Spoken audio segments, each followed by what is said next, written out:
Howdy! I'm glad you clicked on this video. As you can see, I'm gonna be talking about the world of Hazbin Hotel. This video is gonna be more like an autopsy on a show than anything else, because when I first watched the show felt dead to me for some reason. The characters felt dead, the world building felt dead, the story felt dead, and I thought to myself, why? So, I analyzed the show, I did some extra studying, and I think I figured out why. You're probably pondering the question as well, so I don't want to waste your time now. So let's get started. First things first, a few disclaimers. Obviously, don't harass the crew. I'm serious about this. Just because they were involved in a piece of media that you found unsavory does not mean that they are deserving of hate. Hate only brings destruction, so please master yourselves. I should also state that I'm not a professional writer. Most of the writing I've ever done was either for academic or personal reasons. I also didn't like the show, so if I seem a bit harsh at times, I hope you understand. I'll try to mitigate my bias against the show as much as possible and try to be as objective as possible. In my defense, I also do a lot of personal studies in writing. I like to figure out what makes a good character, what makes a good story, what makes good world building, and the like. I also like to critique media on my free time, so I'm kind of used to analyzing shows, seeing what worked and what didn't. So I hope that puts some validity to my words. In defense of the show, they weren't given a lot of time. There's only 8 episodes. Each episode is approximately 20 minutes, so that gets you a little over 2 hours and 40 minutes, excluding credits, of course. I'm gonna assume that they didn't have a choice in this. However, based off public evidence, it seems like they did, considering Amazon was only a distributor, at least for the first season, and A24 tends to be pretty hands up with their shows, allowing the creators and writers to do whatever they want. But to play devil's advocate, I'm going to assume that they didn't have a choice. This does not excuse bad writing though, because it only takes 1 or 2 lines to completely change a story. Alright, now that I got the important stuff out of the way first, the first part of the video will be covering world building. To me at least, I felt like the show's world building was pretty lackluster. Like, it wasn't a place, more like a background, and I think I know why. What should good world building do? In the most fundamental sense, world building should help tell the story. Whether it's by creating obstacles, maybe unique challenges for the characters to interact with, or exploring or creating rules that the characters can explore that can also reflect their character. The story is what matters most. You can spend years and years creating a rich and creative world, but if the story's not great, then it just falls flat. So that's why good world building should help tell the story. I also believe that good world building should feel like at least a believable world. Even if it has fantastical elements, the way that the people in that world interact with those fantastical elements and how the characters utilize those fantastical elements should feel believable and how people would naturally use them. And that culminates in the idea that this world is not just a location, but a character in itself. The world building should feel like a living, breathing entity, a place that can interact with the character, but also change with the character's interaction with it. Alright, let's start with the premise of the show. The main premise of the show is Charlie is trying to redeem sinners in order to save them from the exterminators and get them to heaven. Okay, interesting idea. Does the world building explain how it takes to be redeemed? Nope. I don't know why, but in the show, it doesn't explore what it takes to be redeemed. You might have a vague idea, but when heaven themselves don't know what it takes to be redeemed, how's the audience supposed to know what it takes to be redeemed? The world building actively contradicts the premise of the show. And in doing so, the writers, they had to dumb down the premise to just hell versus heaven, where At the end of the show, they had to fight off the exorcist and try to survive. But it's weird because Serpentius at the end does get redeemed. But we don't know exactly what changed about him because throughout most of the show, he stays relatively consistent with his character. Sure, he does a great big sacrifice at the end, but is that all it takes to get to heaven? That doesn't make sense. The show, for some reason, wants to do both a heavens versus hell war, but also wants the sinners of hell to be redeemed to get to heaven. The world building, for some reason, wants to do two things at once, and those two things cannot work together. The world building shouldn't state right off the bat what it takes to enter heaven, but by the end of the first season, you should figure out the general guess as to what it takes to get into heaven. You need to show character progression, and that character progression shows them being better people, being more righteous, and then through one big act at the end, they get redeemed. But you really have to show the change in the character. You can't just have the character stay static and then do one thing at the end, boom, they get redeemed. Because in doing so, it seems like the world building is stating, oh, you just need to do one thing, and then boom, you get to heaven. Which, if everyone could just do the one thing, why hasn't anyone tried to be redeemed yet? That's another thing. Out of the, who knows, thousands of years that people have been stuck in hell, like, if people had a chance to be redeemed to go to heaven, they wouldn't jump on the idea. My memory's a bit fuzzy. I believe Lucifer in the show tried that, but was denied. But even if they were denied, do you think people will at least try? Like some of the less evil sinners would try and make a case for themselves, saying, hey, this punishment is too much. We can be redeemed. We can better ourselves. Like, you can leave the overlords down here. Just have mercy on us, the common sinner. But no, in the show, everyone laughs at the idea. Which is weird, because you think everyone would have wanted to do that. Now, stakes. The stakes in a show should be what happens when the character fails in their goal. In this case, if the characters fail to be redeemed, they get killed by the exorcist. One small problem. How does one die in hell? There is a joke about this in the pilot, and they have not explained it yet. I know about the live streams, I know about the meta knowledge that the audience has, but in the show, they do not explain it at all. If I were to guess, just from information from the show, if you just get shot, stabbed, crushed, or whatever happens to you that would naturally get you killed in hell, you just die. No need for angelic weapons. So that raises the question, okay, why are they saying the exterminators down there? I think I'm mixing up exterminators and exorcist. Forgive me about that. Anyway, if you could just be killed through any regular means in hell, why do you have to send down the exorcist? That just seems like a weird risk and would create bad blood between heaven and hell, making the tension between them even worse. Or if regular sinners can kill each other and they stay dead forever, why not just let them kill each other off? If they're not killing each other off at a faster rate, or as fast enough rate, just do some psyops, saying, send some agents down there, create some chaos, have some angels create turf wars or espionage in order to get hell's civil war. That would be an interesting idea. Angels sent down to hell in order to sabotage their civilization in order to keep them fighting. It's less overtly oppressive, but it's smartly oppressive. You see, when you do oppression, that's how you do oppression. Make them fight each other.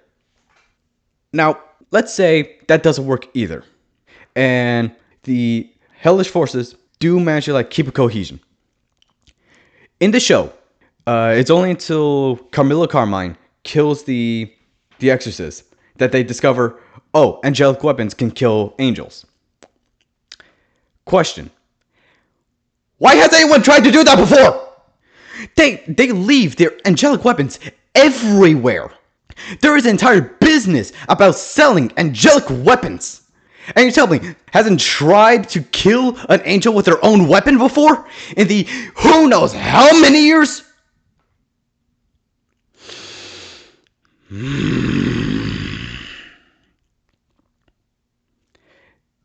This infuriates me to no end.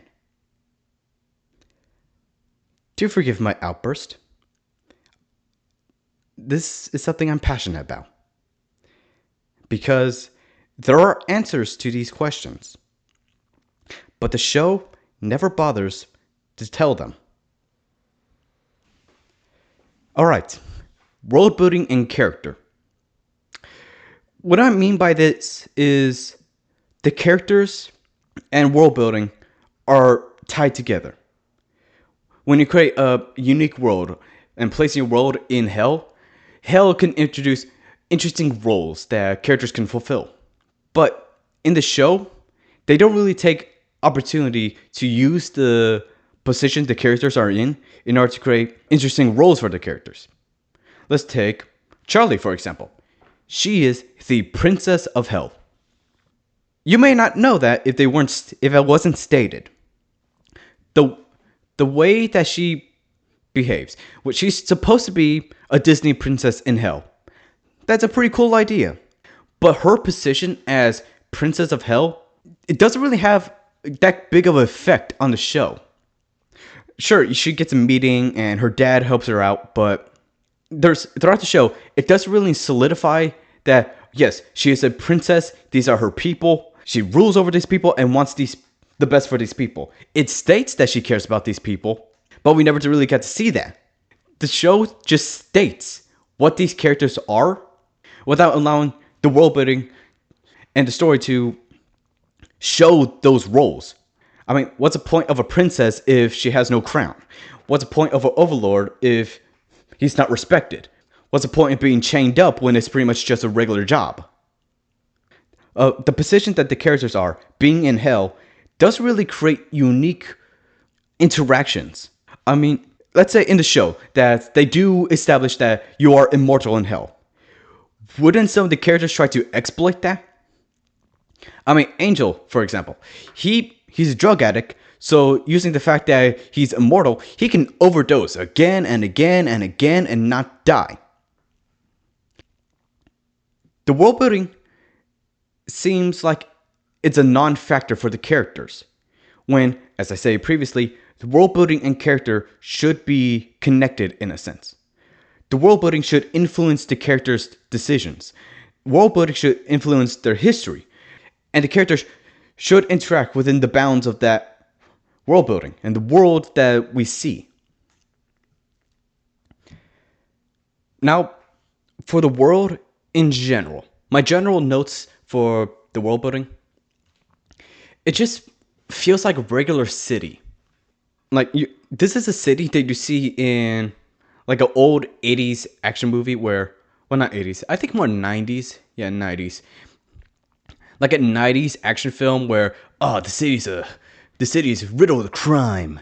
Gangs take over. And people have seen that already. Like, I've seen it in plenty action movies, so I'm just not surprised by it anymore. And one thing I have to know is there are no ancient societies. Like, you don't see ancient Egyptians, you don't see Mesopotamians, you don't see Aztec, you don't see, like, the Celts, you don't see the Chinese, or ancient Africans.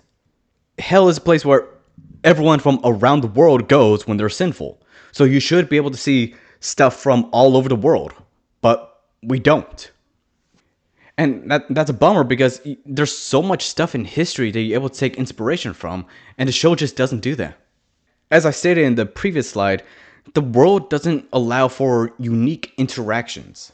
There are no special rules in hell that will create a unique story or a unique situation that I haven't seen anywhere else. You could say the contract thing is could be an aspect or an element that I haven't seen before, but the way that it's implemented is just a regular contract. And to be honest, I'll say the contract part is kind of applied, especially towards the end with Alastor. But like throughout the show, it doesn't really solidify or try to show us like the impact of making a deal. Going back to the ancient society parts, the show, for some reason, like goes around talking about real life evil. You would expect to see a whole bunch of Nazis. You'll expect like Stalin to be there, some Mao, the most evil people on Earth, to be down there. But they're not even mentioned in the show. And that's also a bummer, because if you apply real life evil, it can help you figure out, okay, why did these people go to hell? We know the real evils, and we know their minds, so we can figure out like, okay, what is the mindset they had when they died that led them to go to hell? And don't give me the excuse that, oh, they're trying to be respectful. No one's gonna care if you put a Nazi in hell. Okay? There's also, going back again to the contract system, the magic system in hell, it's vague. I know there's a magic system, but it's not expanded upon. The show is trying to show that the more sinful you were on Earth, the more powerful you are in hell. But the show doesn't really give us a good gauge as to what degree that applies. Like Alastor, he was a serial killer, and it's suggested that, oh, he made a deal with someone in order to be even more powerful in hell. In doing this, so you kind of screw around with the measurements. Because is he powerful because he was super evil, like super, super evil? Or is he just powerful because he made a deal? We don't know. What would I do? Simple. Just make the world more diverse. Or one of the things. You can show the Nazis. You can show ancient samurai, crusaders, Aztecs. You have the real world to work with in this. And the history is filled with so many examples of unique characters and societies that you can use in the show. You know what? I actually wrote a list of a bunch of ideas I had for sinners and other people. Some of them are in hell, some of them are in heaven. So let me read them out for you. Ancient samurai still loyal to their master even after death. Prideful crusaders that fight with heaven. Note that these prideful crusaders are in hell. They allowed their own righteousness to damn them to hell. But based off the high of their own righteousness, they believed that they were sent there as punishment, not to be punished. In every extermination, they helped the exorcists wipe out sinners. You can also have Templars that were betrayed by the church, but still stay loyal to God up in heaven. You can also have New World explorers that tried to cross the ocean, but never made it to the New World. You can have a SS officer that is still commanding a Nazi regiment, still fighting for the Führer. You can have Pacific US Marines that collect trophies off their fellow dead sinners. You can have a Wall Street businessman that helped start the Great Depression. You can have a World War I soldier that still believes that he is in the Great War due to his trauma. You can have pagans that fought the Romans and due to interaction with the Romans shunned large societies. You can have Goliath commanding an army of Nephilim in hell. Goliath could be some like super overlord, a powerhouse. You can also have Cain as a lone wanderer, eternally regretting his act of striking down his brother. And he'll also be immortal from the Exorcist, because if you try to attack him, you get hit 7 times back. You can also have a modern day super soldier that knows only duty and war. You can have a hyper patriotic Revolutionary War soldier that loves America to no end. Flipping page. Alright. You can have a caveman that knew Adam and knew Cain back when they were alive on Earth. And the caveman longs for the days of old, before the flood, before he died. You can have Vikings that try to fight the Exorcist, and if they die, they believe they go to Valhalla. You can have an old Egyptian priest that made a deal with the demon back when he was alive in order to cement his power. Or you could say that the Egyptian priest was there when Moses tried to set his people free. And you could also have a heretical preacher that tried to form a cult around him, but was killed by his own followers. I don't know about you, but there's such... like, these ideas can carry a lot of weight if you just try to explore the world. Because these characters, like the ideas I'm wrote here, you can use these characters in order to explore different themes. Like the thought of trauma, of pride, of ambition. And you should show what the average sinner is like through these stories. Show how sinners, by their own flaws and faults, got themselves down there. And that the punishment they face down in hell is deserved. Shifting towards more of the writing aspect, I would say give a greater sense of power. That's one thing I have. There's a quote when Carmilla Carmine is giving out basic information to the other overlords during the meeting. She states that 13% of Hell's population was wiped out in the extermination. 13% in one day. If we were to go off the estimate of 106 billion people that have ever lived, say only half of them went to hell. That's being generous. That's still like hundreds of millions of souls. Hundreds of millions of souls gone in one day. And you're telling me that the Hazbin Hotel has a fighting chance against that? Yeah, nah. This leads to what I suspect happened was the writers, they wanted to show an idea or try to communicate an idea without really understanding what that implicates. So they just kind of throw ideas out without thinking. It's kind of like in some other media where they say, oh yeah, this army is in the tens of thousands. Even though that's like pretty small for an army. For reference, in World War II, we had literally millions of soldiers deployed at once. Millions. And in the show, it doesn't really understand like the scale of things. I also mentioned this again in the previous slide. I'm sorry for repeating so much. Don't be afraid to use real people. Just understand what you're talking about and try to at least understand them. Like, here's an idea.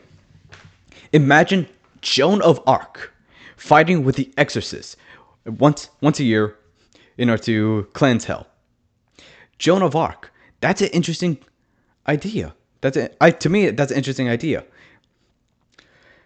Also, try to use the premise to its fullest.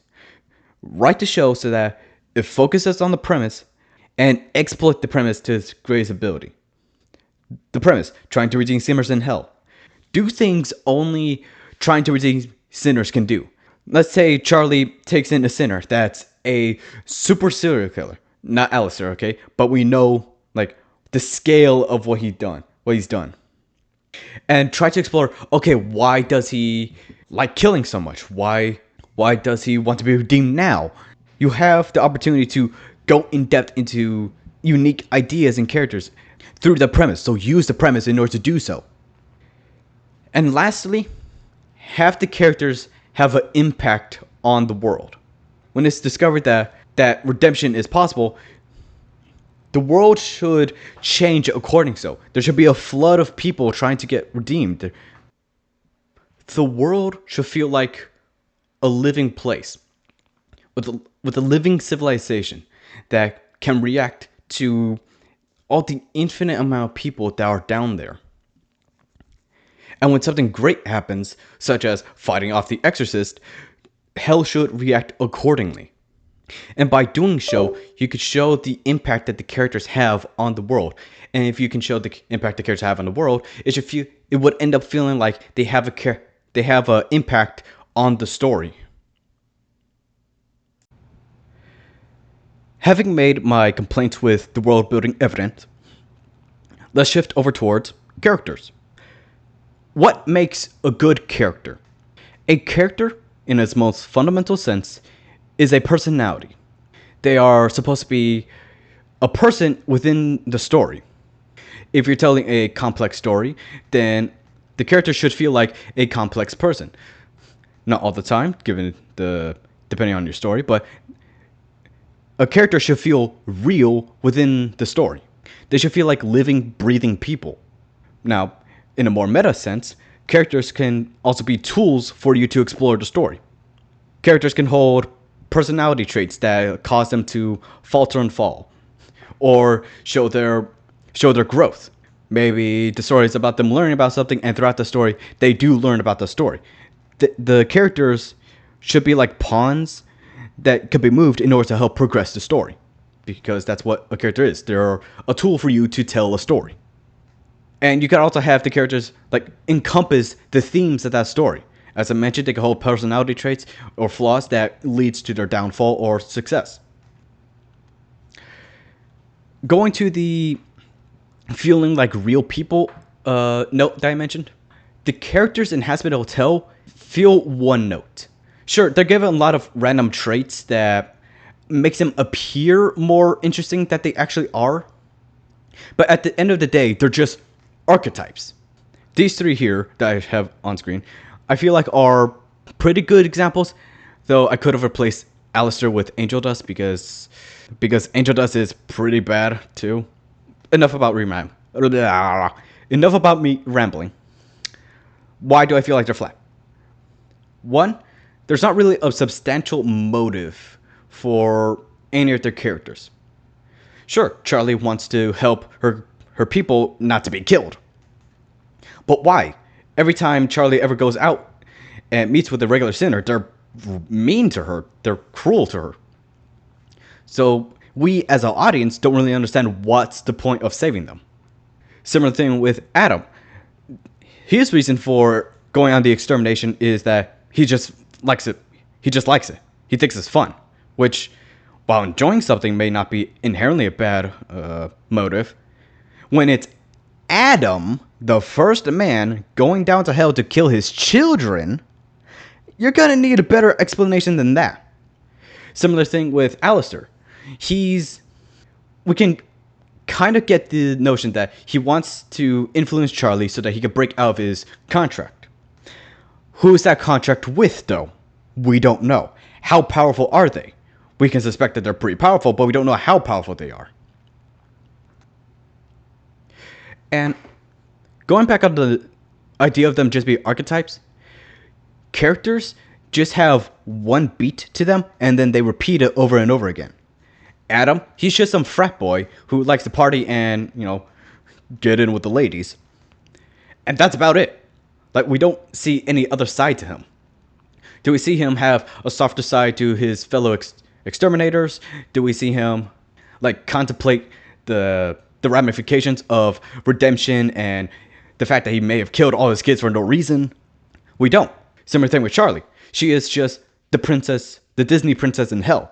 And in the story, she just repeats that note again and again. She's nice, she's kind, she's very forgiving, and that's about it.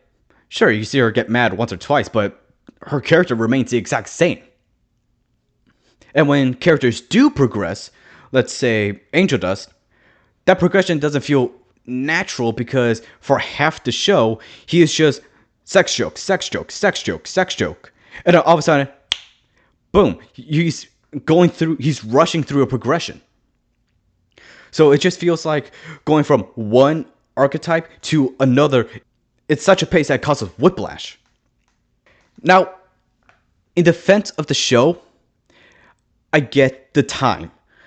You don't have a lot of time. You have 8 episodes, 20 minutes long. I get that. And you don't know if you're going to get a second season. So you try to cram in as much as possible. But when you have so many in so little time, you don't have time to explore your main character, you have to cut some characters off. Morally shallow. When you're covering a show about redemption, and trying to make people improve, you would think that the show would talk about the morality of the sinners and what it takes to get into heaven. As stated in my world building, it doesn't tell you what it takes to get into heaven. You get a you might get a general idea, but that general idea doesn't feel right, considering Sir Pentious doesn't really evolve during the course of the story. Sure, he kind of evolves from being like, hey, I want to be the big bad, to, hey, I love you guys. But that connection is done off screen, so we don't really see that. This show, when it comes to portraying good and evil, the characters are either super evil or super good. Very little in between. And when it does try to create a in between, it's very messy. The worst example of this is Adam, as I mentioned with his last slide. He's just a frat boy who womanizes women. And it doesn't really give an idea as to why. You don't see him like try to weigh or justify his options. He knows what he's doing and just does it. He is completely evil with no nuance to it. Now, when a character tries to like balance out, like doing right thing and wrong thing, it kind of feels kindergarten-esque. For example, when Angel Dust, he's offered some drugs from Cherry Bomb and is trying to be dissuaded by Husk. That's a clear and obvious sense of here's the right thing, here's the wrong thing. And there's no subtlety to it. It's either right, wrong, right, wrong. There's no balance or confliction in a choice. And what that does is it doesn't create tension in the story because you don't know if what the character is doing is right or what the character is doing is wrong. You just know. And when you're writing a show about morality, you should have the audience question, is what the character is doing is right or is it wrong? And if it is wrong, why would they justify it? At least to themselves. Now, going to creating a strong character, the show, it doesn't reinforce the characters that it's trying to create. I've said it many times before, but Charlie, she's supposed to be the Disney princess in hell. Now, one way you could do that is by make her not swear. I bring this up because in the show, she swears plenty of times. And for Charlie, at least, that feels weirdly out of character. Even for the character that they do show. In the opening song, she says, well, I'm not going to say it, but she swears in the opening song. And that's supposed to be her introduction song. Now, her swearing feels counterintuitive because you would think that, oh, if I'm trying to get sinners into heaven, we should help teach them how to control their tongue. But if she's swearing out there, then you're kind of emitting a point, oh yeah, don't control your tongue. And that inherently weakens her character from trying to like lead from example or trying to help sinners redeem. If she's like showing bad traits immediately.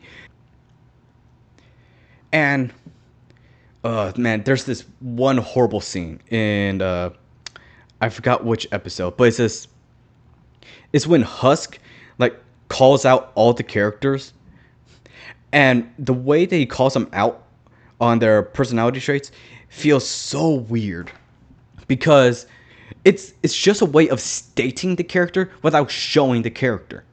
Again, show, don't tell. But in the story, or in Hazbin Hotel, they just tell you. And this back and forth between what their characters are supposed to be and what the character is shown to be, it creates this confusion that it seems like that almost every time the characters are on screen, they're somehow out of character but also in character at the same time. And that confusion isn't just isolated to Charlie, for example. Like Alastor, during the Dad Beat Dad episode, Alastor helps out the hotel by getting rid of the loan sharks. And seemingly does it out of kindness. And that's weird for his character because he states that he doesn't actually believe in the cause of the hotel and just sees it as an amusement. So him actually caring for the hotel seems weird since we don't see him interact with the characters without some like jab or mock to it. And this repeating is done again and again. So when the show does a moment where it's supposed to have the characters go out of character, such as Charlie getting angry concerning her situation and yelling at the old lady, that moment doesn't feel as earned because we've seen her swear before, we've seen her get angry before, so her losing it here doesn't have the same impact. And as I mentioned earlier, the characters go back and forth, and that also leads to not a clear identity to what the characters are supposed to represent. Sir Pentious, for example, he's supposed to be the comic relief that actually does improve and does get redeemed. But the problem is that we don't really get to see him improve. And it kind of just goes from, hey, I'm kind of sad. Hey, I like you guys. Okay, I'm going to die for you guys. Boom, redeemed. And Sir Pentious being still being one of the main characters. He's not the main character, so we don't have as much time with him. So it kind of just feels like they skipped the idea of redemption. I also feel like that's the same thing with Angel Dust. He just goes from sex joke, sex joke, sex joke to, hey, I'm a sad boy, to, nah, I'm gonna stand up to you, Valentino. Over the span of 2 episodes, the first 3 episodes are where he's all sex, sex, sex. Then episode 4 is when he's a sad boy. Then episode 6 is when he stands up. The majority of his time is just sex jokes. And then we spend most of the time in episode 4 with him being sad. And then episode 6 where he stands up. When you include all the other plot lines and just how short the episodes are, that does feel short. It feels short. And this, like, rushing and incoherence, makes it seem like they don't understand what the story that the show is about to be trying to prove yourself and be redeemed. It skips over that in order to get to the flashy fun parts. And by doing so, you don't have a heart for the audience to hold on to. Now, the characters' actions, they feel hollow or null, at least in my eyes. The reason being that the characters' actions don't really have consequences. Or at least not immediate consequences. Sure, you have 1 or 2 instances where it does infect the story, but they don't do that often. For example, when it's revealed that Faggot was an old exorcist and was lying to Charlie the whole time, that gets forgiven the very next episode. Now, does the impact of her revealing that she lied to Charlie and that's made her very distant for her for a little bit, thus allowing Alastor to make a deal? Sure, but even if Charlie didn't discover that the Vaggie was an exorcist, the results would still be the same thing. Because Vaggie didn't know that angelic weapons could kill exorcists either. So nonetheless, Alastor still had the supreme control over the situation. And speaking of Alastor, his contract, while we can kind of guess what it's for, we don't understand who it's for, like who he's trying to break from, and just the consequence of that favor. It's just, hey, you owe me a favor from now on. And when we don't know for the consequences of the actions, what's the point of having the action there if we don't know the consequence? You're just doing things for the sake of doing things. Or, for Alastor's case, just to look cool. And this repeats many times over. Oh my goodness. The very first episode does this terribly with Adam. When Charlie pitches her meeting, or pitches her idea of redeeming sinners in order to get them to heaven, Adam straight up says no. And explains, yeah, we're not going to do that. I'm going to kill every one of you in half the time now. And does that affect the story? Nope. Charlie just continues with the project, even though she is told straight in her face, no. And speaking of Adam, man, I'm saying that phrase a lot. When he accidentally lets it slip that the extermination was going on, since the exterminations were a secret to the rest of heaven, does he get punished? Nope. They continue with the extermination. If If any political organization accidentally revealed that they were doing something like this, or even a fraction of this, everyone would lose their mind and immediately halt it. Could it be possible that Adam still went along with it? Sure. But the consequence of accidentally revealing the extermination doesn't have an impact. If, let's say, the exterminations only exist because they got the blessing from heaven, and by accidentally revealing it to the rest of heaven, they don't get that blessing, and thus they are weakened in hell, and that leads to their defeat, that makes sense. But in the show, there is no immediate consequence to those actions. And whenever a character does have a sway in the story, their entire character is just used to create the results. Camilla Carmine, her only point in the show is to give the characters the angelic weapons so that they don't get immediately slaughtered. And Rosie, sure, she helps out Charlie, but her entire point in the story is just help out Charlie, give her the cannibal army. But the cannibal army isn't her doing. Charlie had to convince the cannibal army. So you could have just deleted Rosie, and the only scene you would lose is Rosie giving her a pep talk.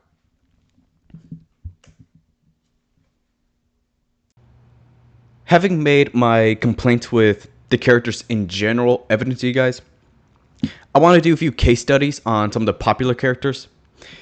These are the characters that we spend a lot of time with, so I feel like they are very important to have well written. And I'm going to start off with a fan favorite. Angel Dusk. What are they trying to communicate with his character? We know he's a prostitute. He's stuck in an abusive relationship with Valentino. He's very hypersexual and a sad boy underneath that. Angel Dusk is someone who wears a mask, a very flamboyant mask, in order to hide his inner self. This abused and beaten down self that puts up the mask in order to kind of drown himself out. The problem with the show is we only ever see the mask. We never really get to see Angel Dusk himself. We all see the hypersexual mask, but that's all we know about him. In episode 4, when it tries to review his situation, we don't really have time seeing him. Like him. Angel Dusk himself, his character. We see his situation, how he reacts to the situation, but we never get to spend time seeing him as a person. And episode 4 is made worse because the prior episodes is just him making constant sex jokes and being annoying to the other guests. So it's a little bit of a tonal whiplash from sex joke to I'm being beaten by my boss. And what's sad is it feels extremely manipulative. It's almost like the writers, they made a character that was kind of annoying and was slightly designed to be annoying in the beginning, but it slowly progressed. But they forgot the most essential part, and that is giving him something, a heart for us to latch onto. And when episode 4 comes around, it feels like kicking the puppy at the audience. Sure, like you kick the puppy and we feel bad for the puppy, but we don't know much about the puppy. It's a gut reaction people have when we see abuse. This, like, a gut-wrenching feeling. And instinctual sympathy for the abused. And that's a good feeling. That's a good feeling that people should have. It shows empathy in people. But when you're writing a character, you have to do more than that. Because if you make a character annoying, then show that they're abused in some sort of way to make us care for the character, it makes it very manipulative. And there's things that you couldn't make people care about the character. Like, we know, well, if you're familiar with the character outside of the show, you know that he's from a mafia family. And that could be interesting, seeing how he went from a mafia guy back in like the 20s to a hypersexual prostitute. I want to see that progression. But the show can't because there's not enough time. Well, not exactly, because Angel Dust is one of the few characters that we actually do spend time with. He has a whole dedicated episode, after all. Angel Dust is a frustrating character for me because if it feels I feel guilty for not liking his character because of the abuse. But at the same time, that's what the abuse there is for. It kind of like tugs at your heartstring. It's the kick puppy trope, only there's no real puppy for us to get attached to. You're just abusing a character in order to make us feel sad for him, even though there's no reason for us to get attached to him. Sure, we do get a reason to get attached to him when he finally stands up to Valentino in episode 6. Yeah, 6. But that's after the abuse in episode 4. When you're watching the series, it kind of just feels manipulative. Shifting more towards a lighter character, Charlie Morningstar. What are they trying to communicate with her character? I said this before and many times, and I will say it again in this video. Charlie is a Disney princess in hell. She's sweet, bubbly, very kind, empathetic, generally just a great person. And we also know that she has immense power, not just royally, but also physically, when she's able to fight off Adam. Sure, with the help of Lucifer, but they were tag teaming with that one. But her sweetness and kindness makes her very hesitant to apply her authority. She tries to persuade people. She tries to incentivize people in order to behave, and she doesn't really set her foot down because she genuinely wants the best for her people. But why does she care for her people? We're given a character, a very sweet, very kind, very loving princess, but we're given that image, but we don't know the depths of that image. Why does she care about her people? I don't know. We know why she's a dreamer, because she saw her dad being a dreamer as well, and that inspired her to go above and beyond. But why does she care about her people? Every time she interacts with the sinners of hell, they're either indifferent to her or just straight up rude. And throughout the story, her character remains fairly stagnant. I mentioned this in the character section, but they're just one note to her. She is the kind, sweet princess. She doesn't really grow or mature, and you would suspect that she will mature because in the show, they show her to be kind of immature, kind of isolated from the real bad stuff of hell. And that would be an interesting storyline to explore. Character, the princess of hell, literally being sheltered from the horrors of hell, and that ends up making her a sweet Disney princess. That would be interesting. And also why she's so happy-go-lucky, because she doesn't really understand the true extent of how bad hell can be. And her being royal doesn't play a role in her character. I said it before, but sure, she gets a meeting with Adam and she helps get into heaven in order to have a talk. But that is not inherent to her role as princess.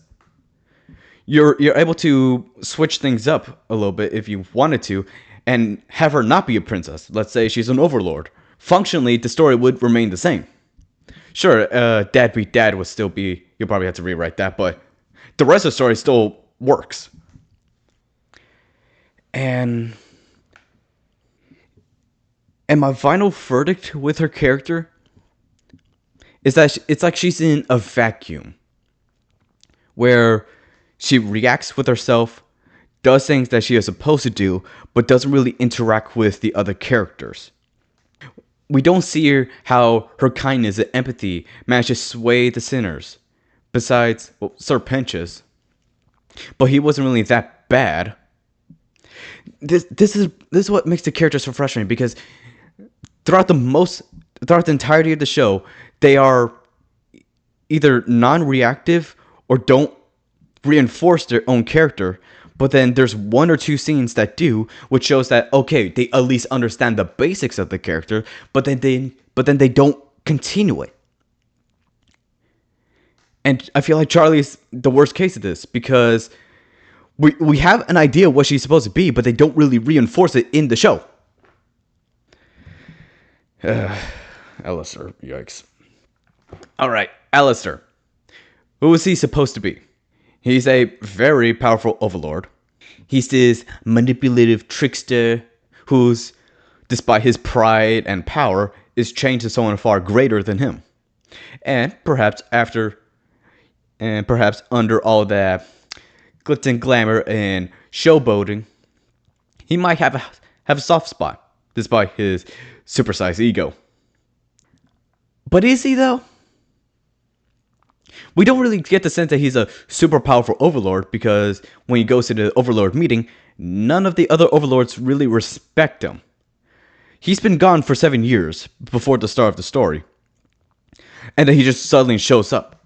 Celestial talks about it, but when Alastor gets in meeting, no one else reacts.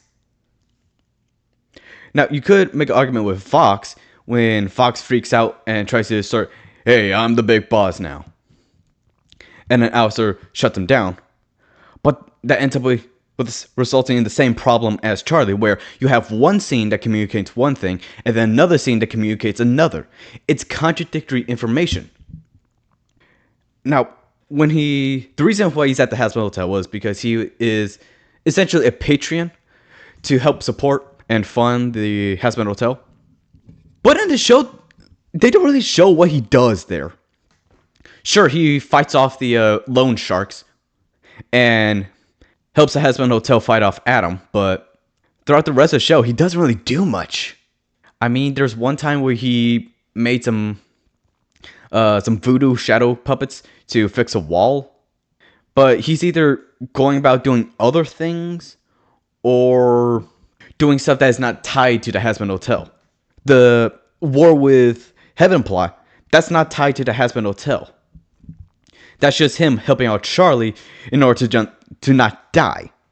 And him helping out Charlie is not inherently a selfless act, because it's kind of weird, because you can see that he's trying to be greedy, and him helping Charlie to defeat the Angelic Army will also be his problem as well, because if the Angelic Army wins, he's also in trouble, because congrats, they just killed the Princess of Hell, which means no one is safe.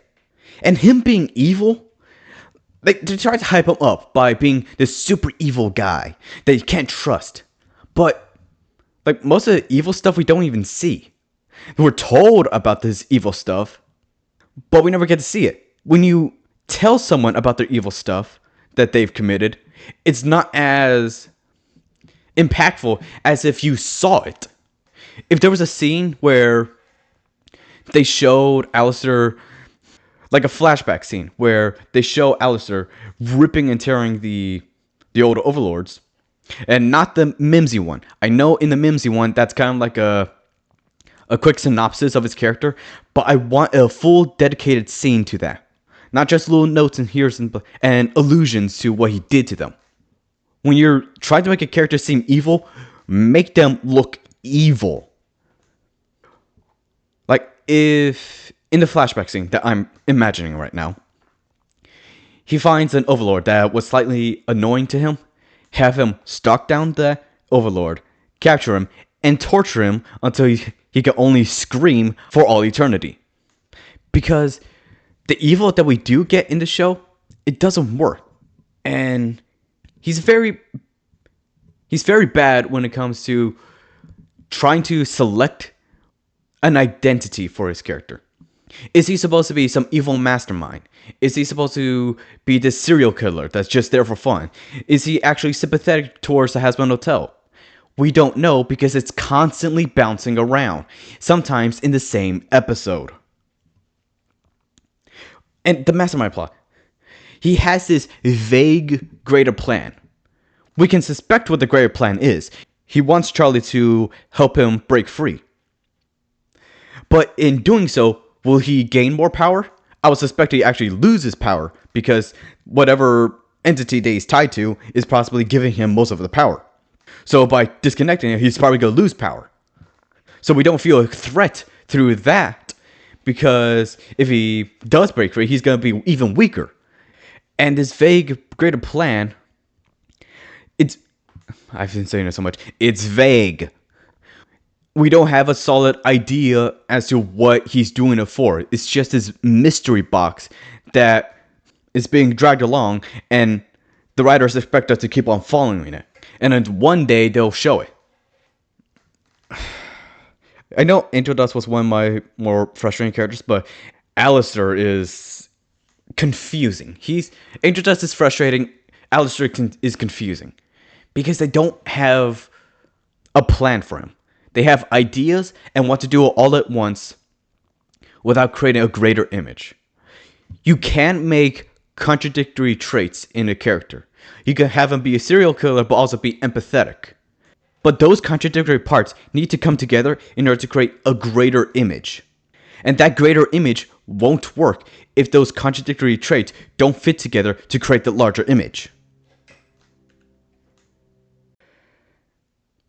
So, I told you my feelings about the world building and character. What about the story?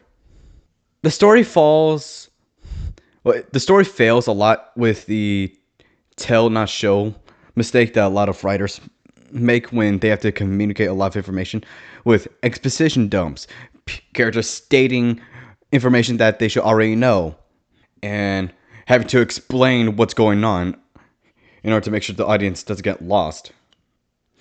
One of the more egregious examples of this was when Husk calls out the other members of the Hazbin Hotel. He pretty much just states, "Oh, they're defining flaw," without allowing the audience to see it for themselves.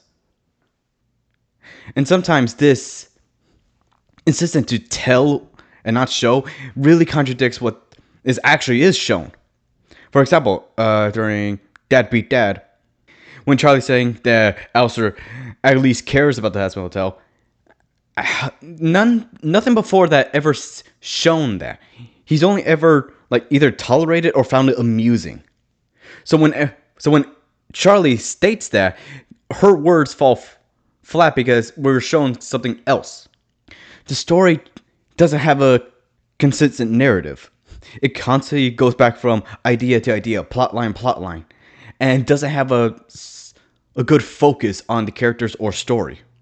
So it creates this weird, confusing mess of personalities, of information, of plot lines. And this inherently weakens the character and story because if we don't know what's going on, how can we care about the story? And with such confusion with the characters, it also feels like they don't have progression. Now, you can't make a static character work as long as they're introduced to new situations and new struggles for them to face. But when you're talking about a story that is trying to show growth in a character, you gotta show the characters changing. The characters don't really evolve much. The only character that really changes is Angel Dust, but even then, he's still the wisecracking sex joke guy at the final. The only shine that he's grown was when he stood up to Valentino. Just one event. And characters that are introduced, such as Lucifer, their main struggle is resolved in the same episode. Or supposed strenuous relationship with his daughter is not communicated in the story well because it's stated that, oh yeah, they have a pretty tough relationship.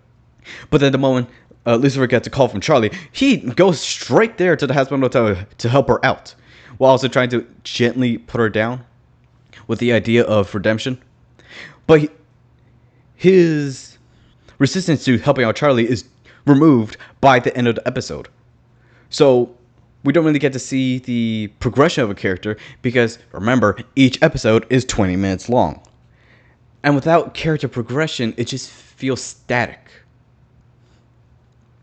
And speaking of static stories, a lot of the characters' actions that they do take in the story don't really have an impact on the story. When Adam says no to Charlie, Charlie still continues with the Hazbin Hotel. When Angel Dust stands up to Valentino, Valentino threatens to do something to him once he gets back to work. But we don't get to see that, and we're probably not going to see that until season 2. Which, after season 1 aired, that's years later. So it might as well not happen in the story. And also about that scene, Valentino could torture Angel Dusk to unimaginable lengths. And I don't think the writers really understood that, because you gotta remember, Valentino owns Angel Dusk's soul. He could do whatever he wants to Angel Dust. Now, if there was some sort of way of, like, a fallback plan that Angel Dust had, such as, oh, since he's the most popular one, you can't really decommission me for so long. But it doesn't. It's just, okay, here's the action and just the action. There's no real further thought to it. And that scene is forgotten by the next episode too, because it's never brought up again. A lot of the actions and plot lines introduced in the show are forgotten in the same episode. And those episodes are short, 20 minutes, so it's like a blink and you'll miss it. And the "You Didn't Know" song, that song frustrates me, because that entire scene is just theatrics. If you want to make a big deal about Adam accidentally revealing the exterminations to heaven, have that actually have an impact on the story. Because in the show, when Adam accidentally reveals the extermination, they still go on with the exterminations. So it's like there's no consequence for him for slipping up. And these constant plot lines and constant story beats that do not link together. They don't link together because they're immediately forgotten by the same episode. So it makes each episode feel isolated in some way. Sure, one or two beats might continue, but some of those are just essential for telling a story. If you want to tell a good story, you gotta make sure multiple beats do continue on. This culminates to the and then format with the story, where events are isolated from one another in then this and then and this and that. What I mean by this and that is, if you're trying to tell a story and you're trying to summarize the story, you should not go then this happened, then this happened, then this happened. A good story should go, this happens because of this, and this, or this, because of this. Cause and effect. In the story, there is no cause and effect. There's just effects. With every beat and every plotline that would have influenced the story, they don't continue on with it. And again, there's some counterexamples, Carmilla Carmine, but she's only introduced to fulfill that one purpose. What's the point of her caring about her daughters if we never get to see her daughters? What's the point of Alastor making a deal if we don't know what's the deal for? It just creates and then. And the medium in which the story tries to communicate the ideas is as a musical number. The show is a musical, 2 songs per episode. Personally, some of the songs are hit and miss. Like, half the songs are pretty good, while the other half I could forget. There's a total of 16 songs. And when you have so many songs, some of them are going to fall flat from just sheer numbers and the amount of time. Again, 2.5 hours. You get the idea. Not a lot of time to tell the story.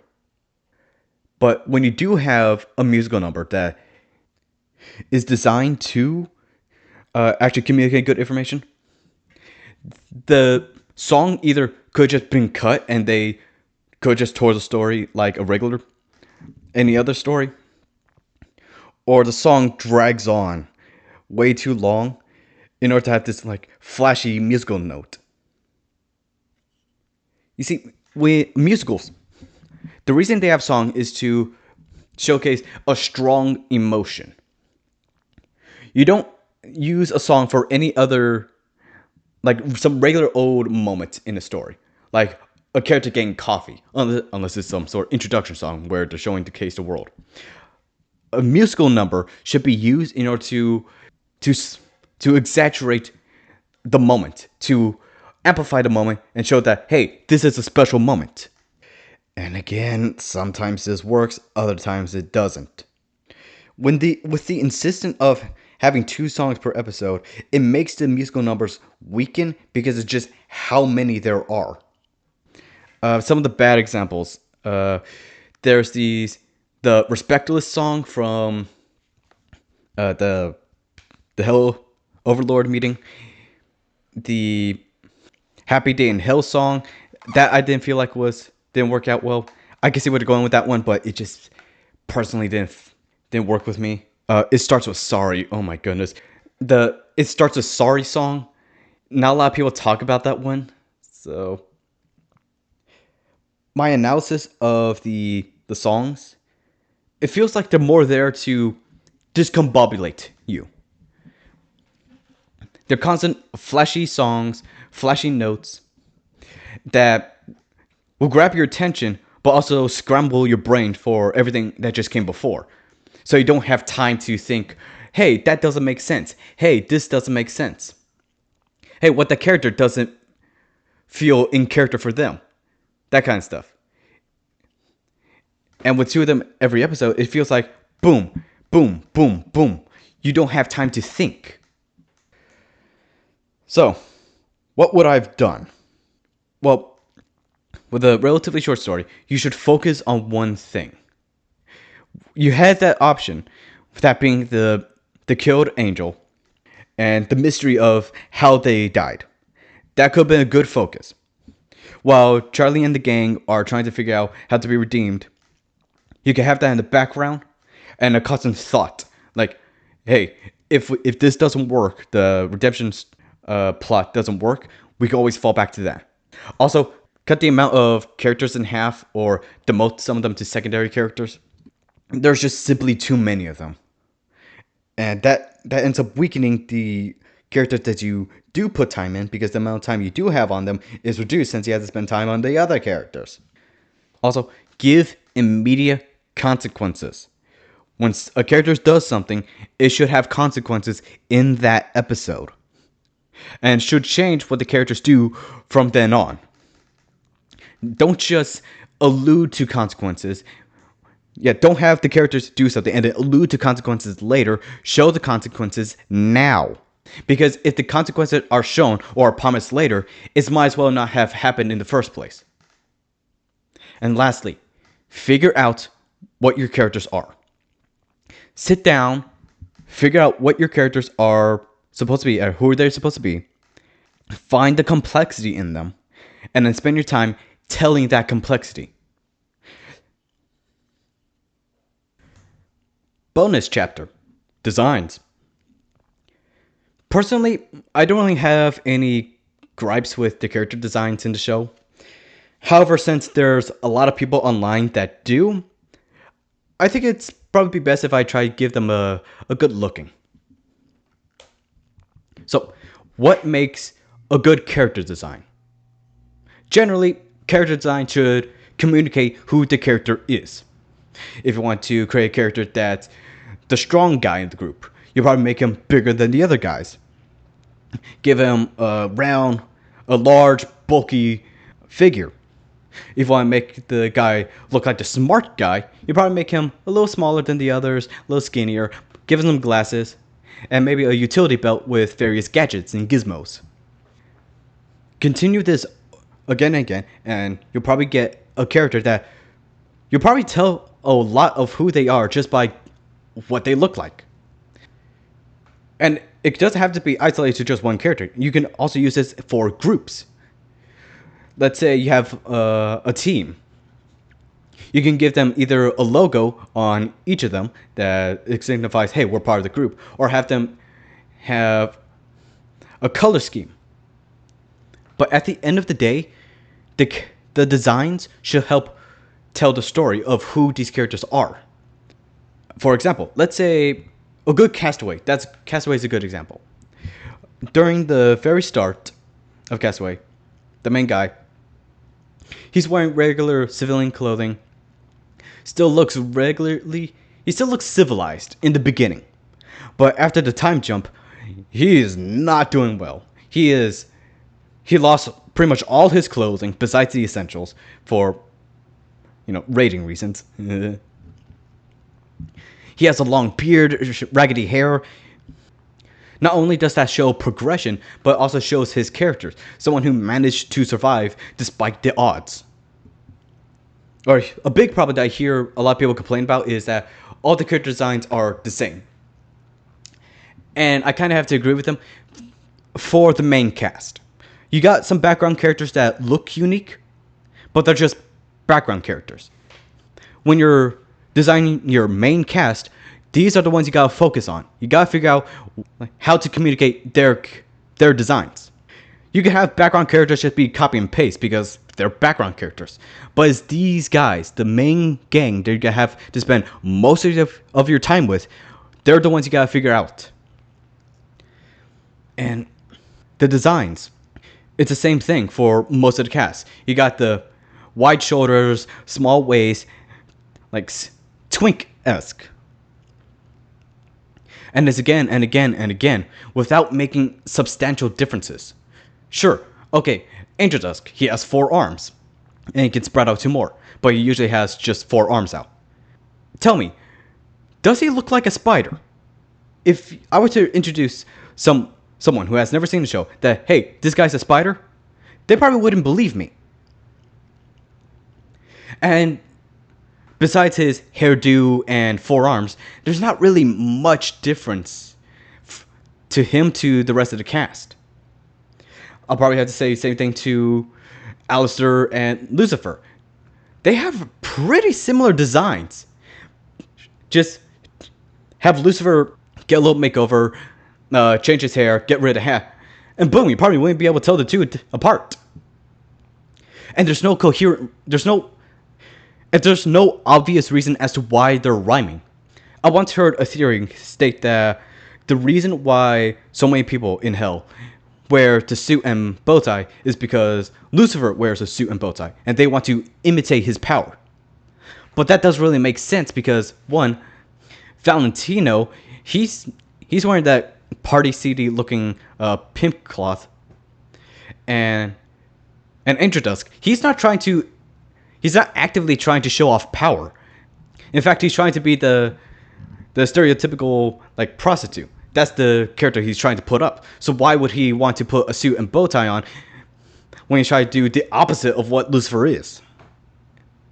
And overall, these characters, they don't communicate who they are.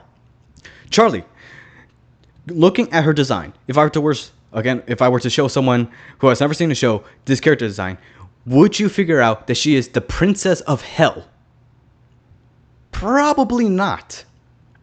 Just by going off her clothing, you probably think she's a waiter at a fancy restaurant. Let's look at Vaggie now. Does she look like someone that was an angelic exorcist? Ex-military? Again, probably not. And it's sad because you can design the characters to look the part and it be animation friendly. One of the defenses I hear for designs is that, oh, come on, it's animation, hand-drawn animation. It's going to take forever. You make them too complicated. You don't need to make them complicated in order to show the design or have the design communicate who they're supposed to be. You're able to make a simple design to showcase royalty. You're able to make a simple design that shows ex-military. And again and again. And the designs also impact the world building. You see, when you die, supposedly, in Hazbin Hotel and go to hell, you take on a form that reflects the sin you did on Earth. Let's look at Angel Dust. Well, actually, first, let's check out Husk. He's a little bit better on the sin. He has constant card motifs. He was a gambler when he was back on Overlord, so it's safe to say that, hey, he was a gambler on Earth, possibly a cheater. His sin is kind of obvious, and it makes sense. But Angel Dusk, however, did you know that his sin, his design, was off a pun? The reason he is a spider was because his family was part of a mafia, and he was part of, quote, a web of crime. I'm sorry. The fact that you're designing a important character off a pun that most people will probably not catch, considering we don't even know that he was ex-mafia. What? And going back with Angel, do you suggest that he's a prostitute? You probably wouldn't guess that he's a prostitute. Like super high boots, like high gloves, a suit, and bow tie. Does that say, hey, this is a guy putting on drag? No, that's like regular, like 1940s clothing that a guy would wear. If you wanted to show that he is a prostitute, like have him exaggerate the chest fluff, and make him look like a lady. It's so frustrating because there are such simple ways to fix these characters, but I don't know why they don't do so. I know why they didn't change much about the characters. One, because they were relatively popular already, and they want to keep the same image. But I'll go into that later. But speaking of popular, these designs in the show, they are meant for fan art. Remember when I talked about the same body syndrome? That, I believe, was intentional. You have broad shoulders, cyan waist, twink. By having all the characters have a similar appearance, once you figure out how to draw one character, it's much easier to draw the other characters, because they all have very similar structure to their designs, and they're just the right level of complex enough that you have to pay attention, but not too easy that you get bored.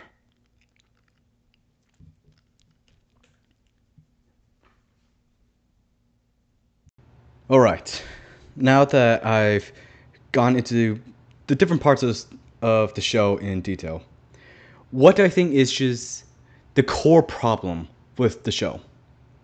It's it's loud, it's flashy, but it doesn't really have a heart for people to grow attached to. I It has a lot of musical numbers, a lot of bright colors, but once you get past that, you realize there's not really much to get attached to. It also really doesn't challenge the viewers. They tell you what the characters are supposed to be. They are not subtle about it.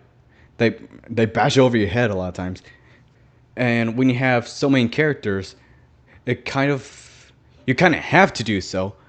So if they either have to figure out a way to make everything work out, which is gonna be difficult, or you cut a few characters. A problem that I feel like the show has, that other shows share as well, even other good shows, is that the writers, they know the characters, but the audience doesn't, and the writers forget to account for that. In Hazbin Hotel, you really gotta figure out the world building before you watch the show. You gotta figure out the general notes. You have to do homework in order to understand the show, in order for it to have more meaning. But even then, it seems like the writers, they know things that are gonna happen in season 2, 3, 4, but forget to account for season 1. Season 1, it should be establishing the show and introducing who these characters are and what they are like and what future stories could unfold into. But since the writers already know what's going to happen, they feel like, okay, let's just rush through things. And that creates a problem of confusion and lack of concrete sense of story. Lastly, I feel like there are many add-ons to the story without working on the core.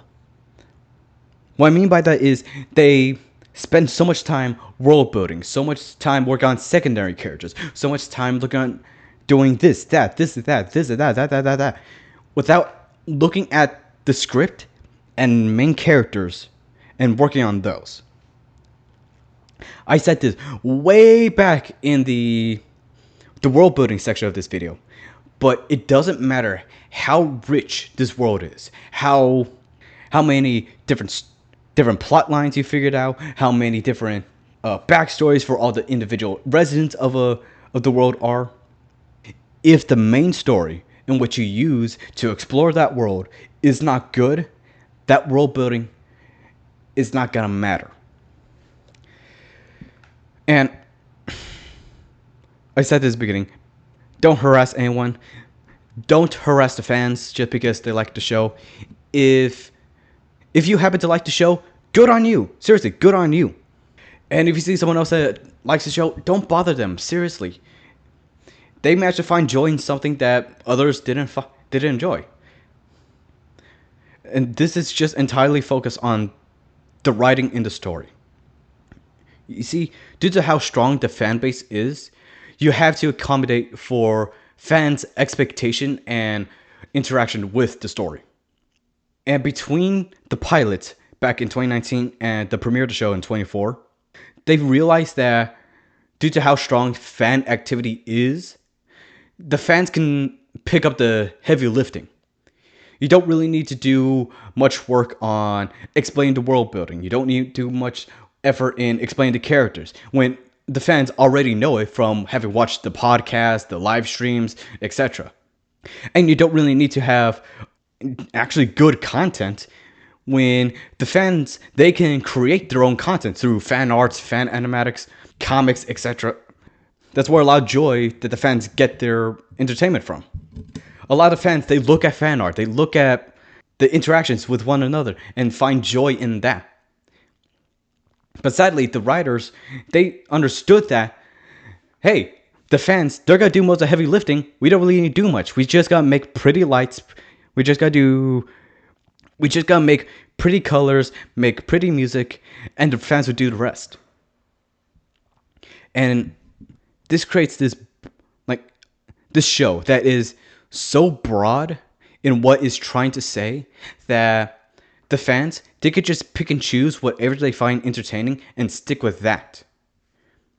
And it creates enough wiggle room for the characters that the fans, they can create their own headcanons and justify whatever actions in the show with their own headcanons. It's like the inverse of horror. People say that the greatest fear is fear of the unknown. I'm not 100% on board with that statement, but I think it's very close. You see, the unknown is a tool for the real fear to arise. The fear in your mind. The horrors and abominations that can generate in your mind use the unknown to come out. Because people are not afraid of the dark. People are afraid that there's something in the dark looking back at you, and you can't see it. And in a weird way, the show uses that and uses it to make entertainment for the fans. Where we don't know a lot about the characters or the world building, but we know just enough that the fans, they can fill in the gaps and make whatever story they want that appeases them.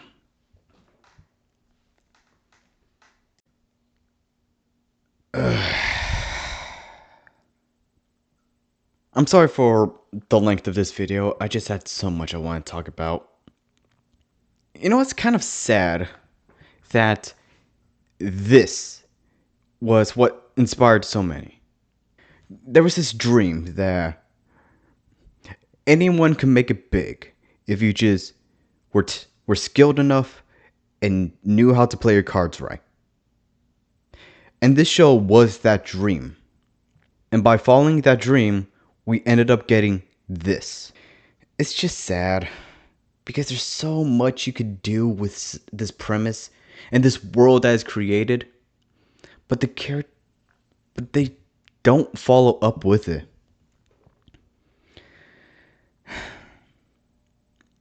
I'm sorry to leave you guys on a sad note, but that's my feelings on the show. Since the Hazbin Hotel versus Christianity video got so popular, uh, I I